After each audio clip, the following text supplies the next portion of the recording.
Hello, and welcome back to my channel. Today, we are going to be doing my February wrap-up. We're going to talk about all the books I read this month. I think I had a fine reading month. I read 13 books this month, which is pretty good. I seem to be averaging around 11 to 13. Granted, it's only been 2 months.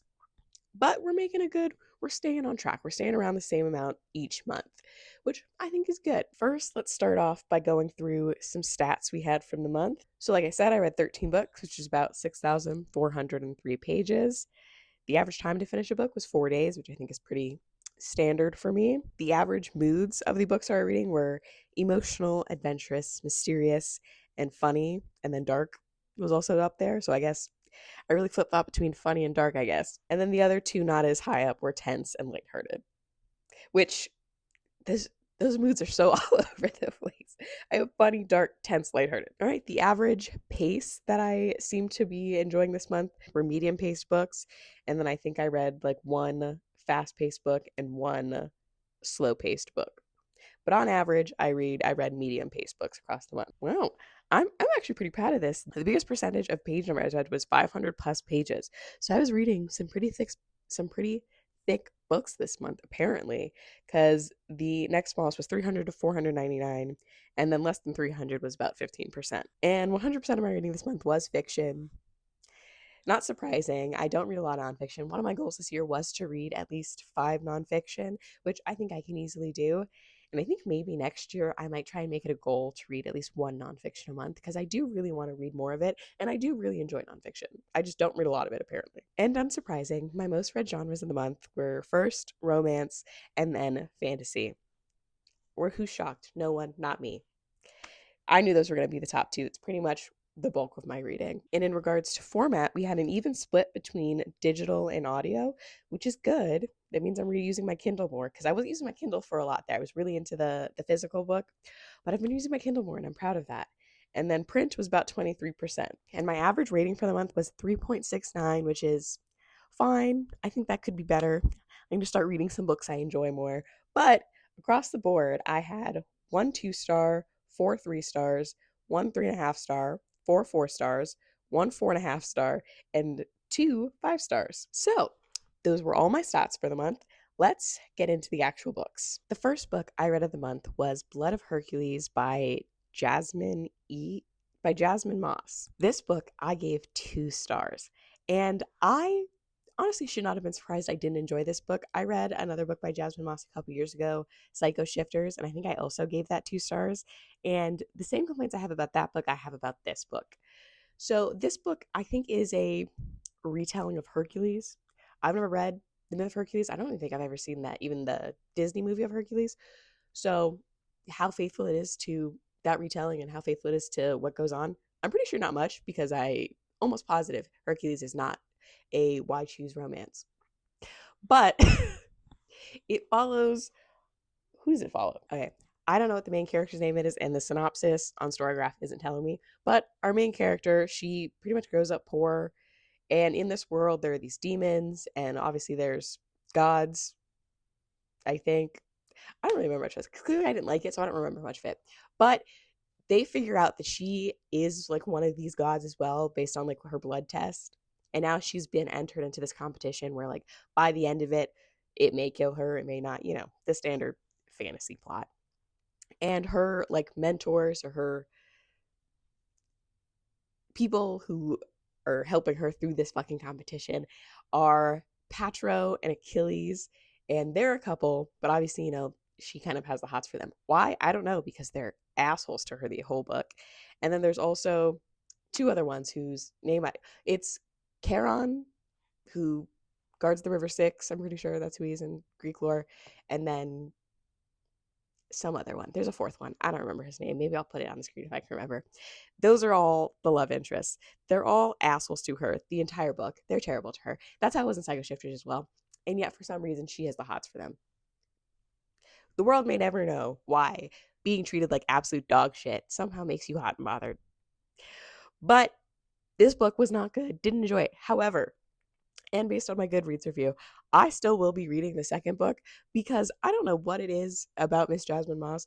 I don't like her books, but she somehow writes just enough to keep me interested that I do kind of want to see where this story goes in the second book.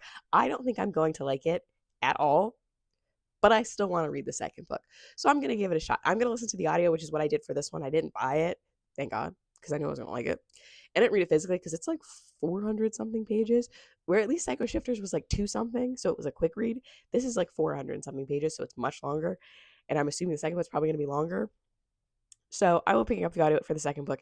I'm not going to like it, but I want to know what happens. The next 2 books I read in the month of February were the last 2 books in the Ruthless Boys of the Zodiac series by Carolyn Peckham, Susan Valenti, which was Broken Fae and Warrior Fae.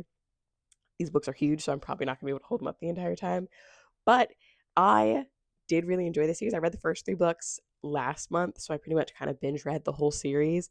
I thought these were really good. I gave book 4 4.5 stars, and I gave book 5 3 stars. So I didn't love the ending. I do have a whole reading vlog for this series on my channel, so if you do want my more in-depth thoughts on these 2 books in the series, or as the series a whole, feel free to go ahead and watch that. But I will be brief in my review of these, or try to at least.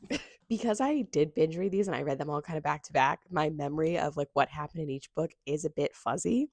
But I do remember the ending of book 3. I love book 3 is my favorite series. I'm pretty sure I get 5 stars. And we kind of are dealing with the fallout things that happened at the end of book 3 in this one.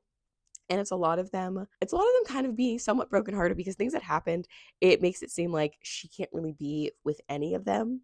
And it's really sad to read at some points because we do have 2 of our characters, Gabe and Ryder, who are kind of loners, and you see them start to open up to her in the first 3 books and like finally think that they want to be with her and are willing to open up.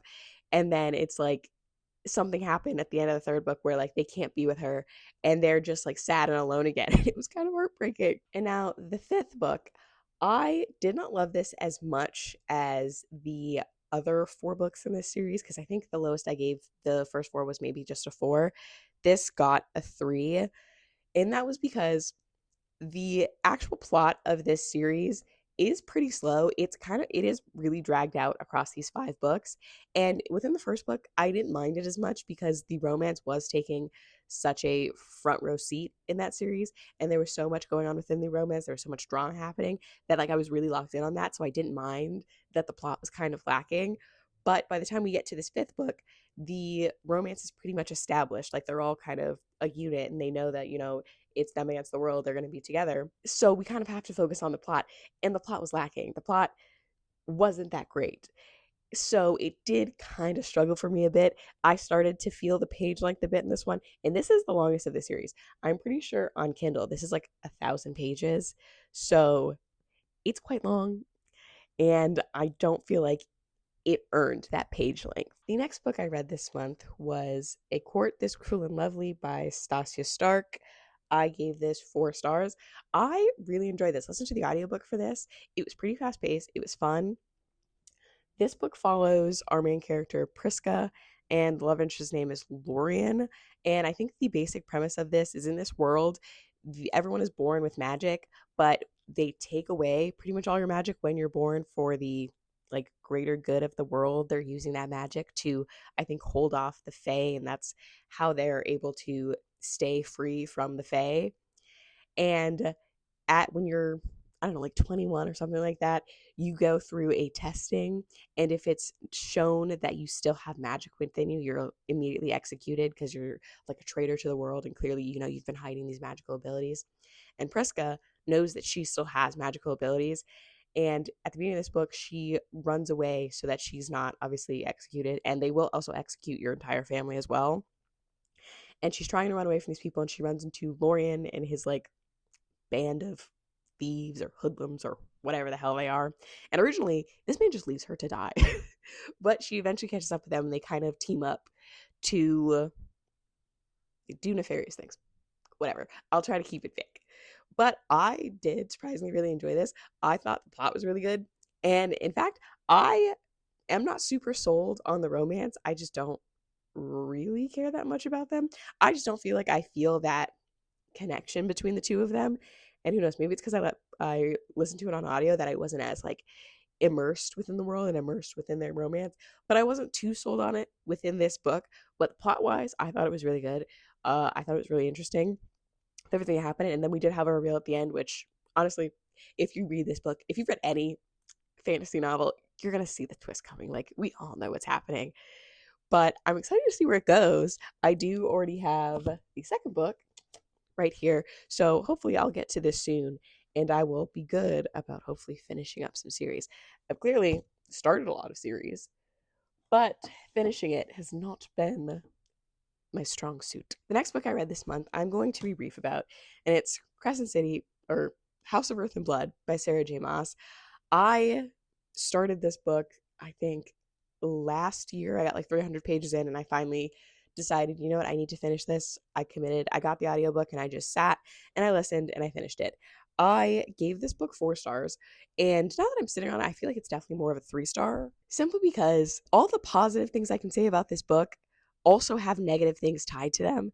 So I don't know that I really enjoyed it as much as I did, because by the time I got to the end of the book, I was having fun, but I think it's just because the ending was good and it kind of made me forget of everything else I went through previously in the book.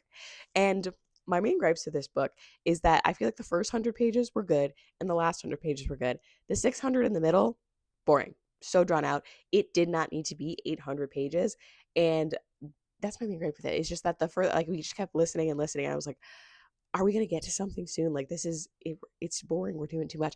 And I wasn't that invested in the romance either. I like them, but I don't feel like their romance was enough to keep me invested in this 800 page fucking tome. And then on top of that, while I say I like the first 100 pages, I picked up this book, I think 3 separate times, simply because I could not get past those first 2 chapters because of the sheer amount of info dump that happens at the beginning of this book. You get told basically the entire lore and the entire world building of this world within those first 2 chapters. Every single shred of information that they want you to remember, those first 2 chapters. And it was so jarring. It's so hard to just keep track of and remember. I'm like, it was a mess. But the first 100 pages were still interesting. And the last 100 pages were also interesting because that's when, everything starts to fall apart. That's when, all the battles, the fight scenes happen. But the point in this book where we do find out kind of what's happening and who's behind it, it felt very villain monologue. Because you know how in like movies, there's that trope where the villain's revealed and then they spend all this time, they waste all this time telling the hero about every aspect of their plan and why they did it and who was involved and everything, instead of just like killing the hero, which is what they're trying to do, which gives the hero time to escape and like basically kill them. That's kind of what happens at the end of this book. This villain goes through his full list of what he did, why he did it, how he did it. She keeps like asking questions like, oh, well, how did this? And he just keeps answering these questions. It got to the point where I was like, are you gonna go through your whole fucking plan with this girl? You're just listing out everything you did for pages and pages. I'm like, why? Why? That was so unnecessary. And again, that's another info dump. You just telling us literally every single thing that this person did and why they did it. It was so much. It was too much. And honestly, I don't know if I want to continue on with the series. If I do, I'm probably not going to talk about it. If I'm being honest, I still have the next 2 books. I did order them. I own them. So I might as well give them a shot. But like, I've heard good things about book 2. So I kind of want to read it, but like, it is also like a brick. I'm pretty sure it's longer than the first one. The third one's even longer. So I don't particularly see me enjoying it that much. But even people who like loved book 2, it seems like nobody really likes book 3. And I was already spoiled for something that happens that I'm sure is supposed to be like shocking, amazing. And I don't actually really give a shit about that spoiler. So I don't know. I feel like maybe it'd be wasting my time. But again, I do own them. So I don't know. We'll see. I'm probably not going to talk about it or review it. I'll probably just end up reading it and then like putting it on my list. But yeah, it was kind of a dud. The next book I read was End It All, which is the 5th book in the Vitali Brothers series. I gave this 3 stars. I think my enjoyment of this series has just kind of gone down book per book. And I also think I read those first 3 books just kind of right place, right time, because these are mafia romances, and they're good, I feel like they're fine. The first three I really enjoyed, especially books 2 and 3. I think I gave them both 5 stars. But again, I think it was definitely right book, right time. I was definitely feeling slumpy, and a lot of times, like a mafia romance will just get me out of it because they're fast paced, they're fun and enjoyable. So that's when I read it at the time. And the last two books in the series I haven't loved as much. And I think this is the one that I really haven't, that I've liked the least. And I know there is going to be a sixth book, which I think might be a contender for my least liked book of this series. It's probably going to get the lowest rating, but I'm still going to read it because, I've already read 5 books in the series. Might as well finish it out. But yeah, I don't really have much to say on it. It was fine. It was quick. It was spicy. It was fun. The next book I read was Check and Mate by Allie Hazelwood. I gave this 3 stars, unfortunately. While I was reading this was on a track to be a solid 4-star read for me. But then some things happened. But let's get into the synopsis. We follow Mallory, who used to be like a really big chess player. I think she used to be a really good chess player. And what's this man's name? Nolan, who's like the chess player. He's like very famous. Everyone knows him. He's like the one to beat. And I think in a competition, she beats him, and she's like one of the first people to beat him in a while. And then they try to get her to join this like chess team that is going to go to like, nationals and stuff to compete. That's kind of like the bare bones explanation of this. And this book is YA. And I was enjoying this. I started it a while ago, and then I put it down, and then I picked it back up and I finished out the rest of it. And I was enjoying this, although I do think Mallory is a somewhat hard character to like, because she has very much this like martyr personality where she feels like her life has to suck because of some things that happened in her past. So she's like, she's not allowed to be happy. She's not allowed to have joy. She's not allowed to have things in her life that make her happy. And that started getting old. There was one character, his name is Oz. And at one point in the book, he basically like reads her the riot act, and he's like, you want to be this, and he does not hold back, and he does not sugarcoat it for her. And I loved that part of the book. I was like, thank God someone finally said it, because you're being all woe is me for no reason. Well, for reasons, but like, you really don't have to be. You don't have to be. You're going out of your way to make your life miserable and make yourself miserable for reasons that if you talk to anyone about it, they'd be like, you don't need to do that. Like, stop doing that. But the main reason I gave this book 3 stars, and I docked it a star from the 4-star that I was feeling, was that in the third act breakup, Mallory says something so rude, so mean, so vile to Nolan that personally I would never forgive. It's one of the situations where, one character opens up to another and they share something with them that's very personal and like very hard for them, and that is something that causes them pain. And then the other character throws it back in their face during an argument just to hurt them.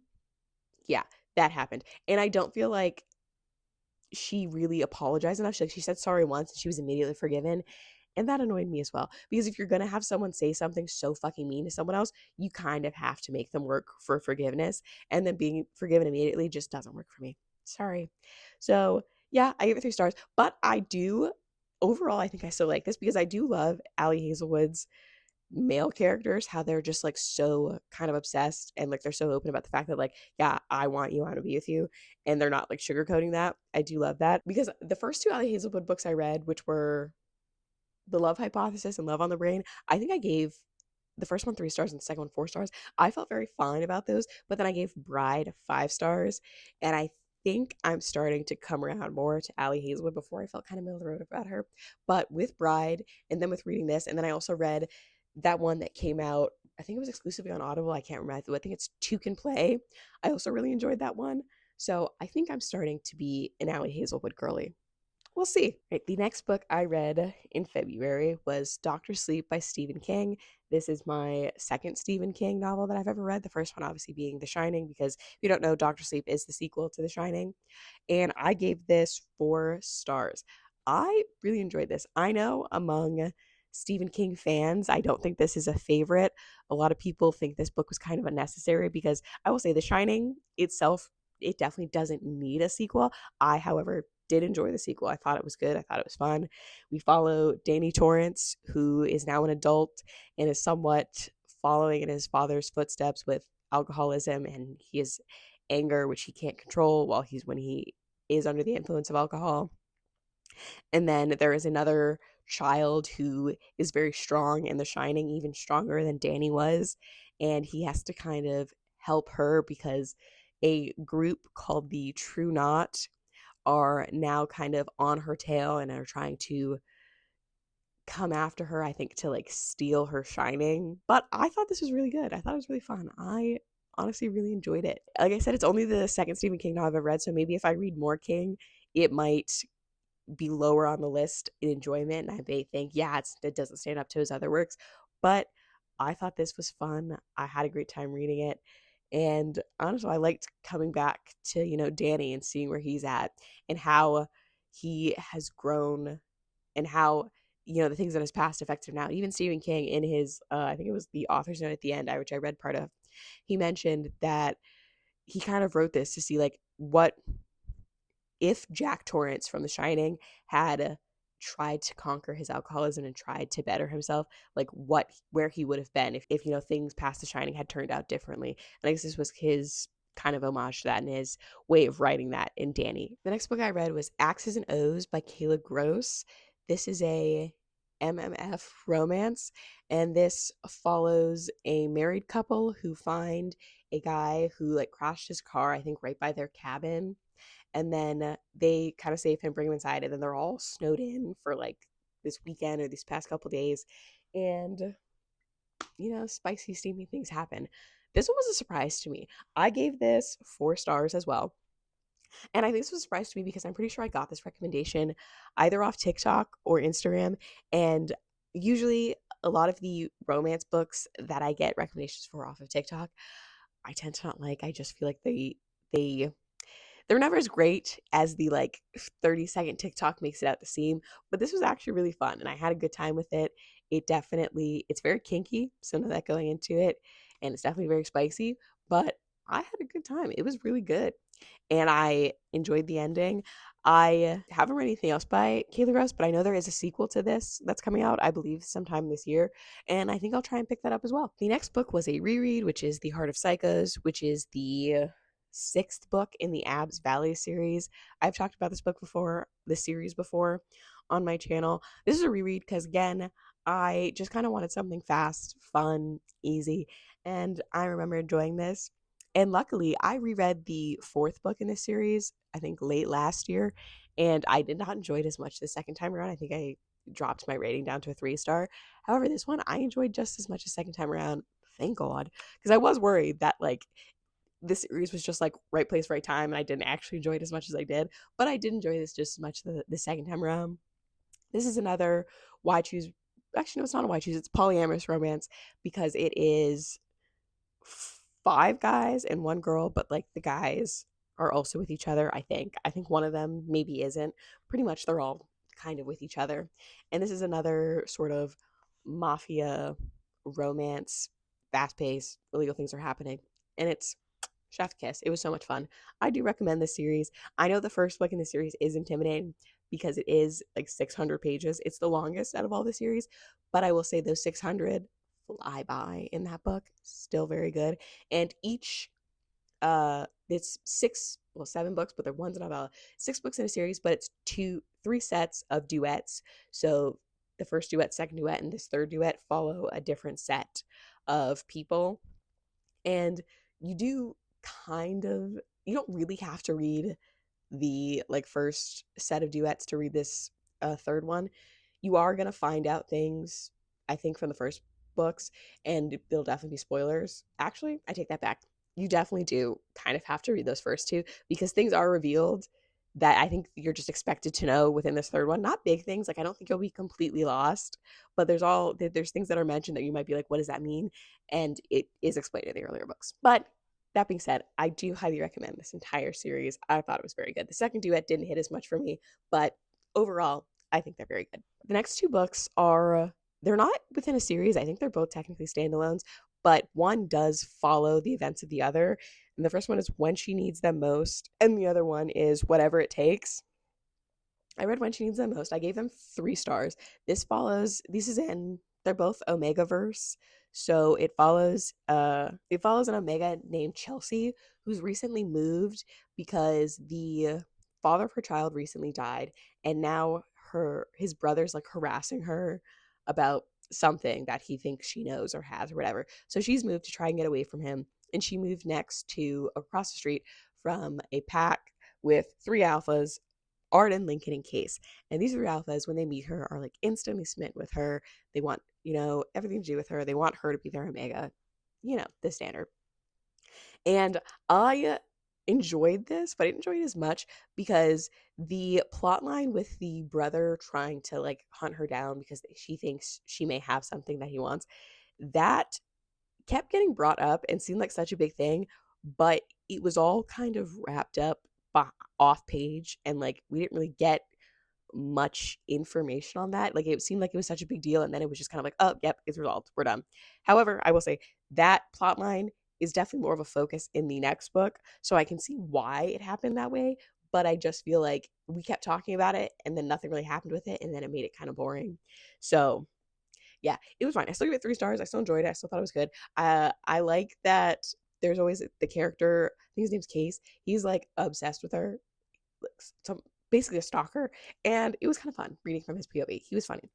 And then in Whatever It Takes, like I said, the plot line with the brother kind of carries over, and this one involves more of like the mafia because our main character Briar, she's running from something.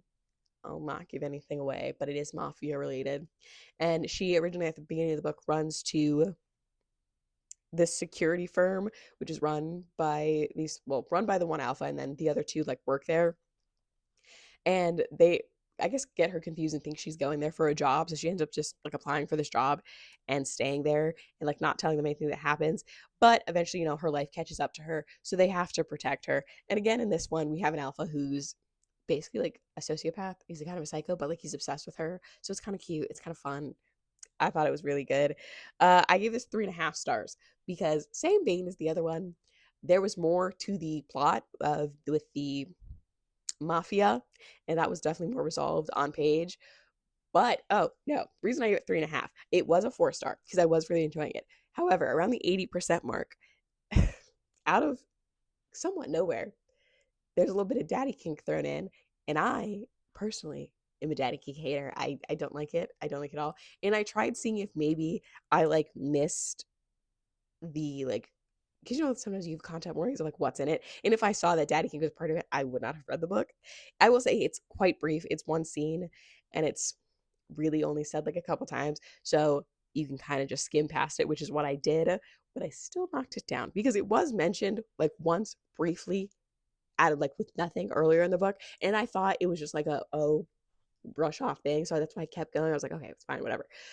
But no, it was brought back up later. It was short, it was brief, so I was able to somewhat ignore it, but I still didn't like it, so it did get a half point off. So 3.5 stars. The last book I read of the month, which was my only new 5 star, because the other 5 star was Heart of Psychos, but that was a reread, so it doesn't really count. So the only real 5 star I had this month was All the Colors of the Dark by Chris Whitaker. This book was amazing. I loved it so much. This is a literary thriller, so it definitely has the like thriller aspect, but it's definitely a slow book. It is a slow moving thriller. So if you're wanting like fast paced, twist, twist, twist, this isn't really the book for you. A lot happens in this book, but it is definitely slow. This book basically follows the attempted like kidnapping of a very rich teenage girl. A local boy saves her and he himself is taken instead. And this kind of leads to decades of turmoil within pretty much everyone's lives within this small town. And you're following mainly two POVs, but you do get other things sprinkled in. And it's a slow book and it's very character driven, but like you love these characters, each and every one of them. Like they just, you like your heart aches for them, but also like you want them to triumph. And so many times through the book, like they're making bad decisions, but for very good reasons, and they're kind of imploding their life, but imploding their lives, and you see why they do it, and you understand why they do it, and honestly, you kind of root for them. And I just thought this book was amazing. It's so good. It is slow, it is long, but it's so worth it. Like this book, I know it's been pretty hyped. Everyone I've seen talk about it loves it, and I think it lives up to that hype. It was amazing. And since I finished this, I've been wanting to read even more like literary thriller books. So if anyone has any recommendations, please let me know, because I just need more books that are basically exactly like this. I do have his, I don't know if it's his first book, but it's another popular one by him, We Begin at the End. I have that on hold at my library, so I'm hoping to get that soon. I think it's coming up soon, so I want to read that. And then I do also want to read God of the Wood, which I think came out the same year as All the Colors of the Dark, which is also a literary thriller. So I need more literary thriller recs. I need more things like this because I loved this. I was obsessed with this. And I I have nothing but praise to say about this book. Definitely read it. Definitely give it a shot. And it might be a contender for best book of the year. We shall see. We shall see. We're only 2 months in, but you never know. All right. Those were all the 13 books I read in the month of February. Please let me know if you've read any of these books, if you enjoyed them, if you feel the same way I did, or if you didn't. I'm open to discussion. And let me know what you read this month as well. But that's all I have for today, and I will see you in the next video.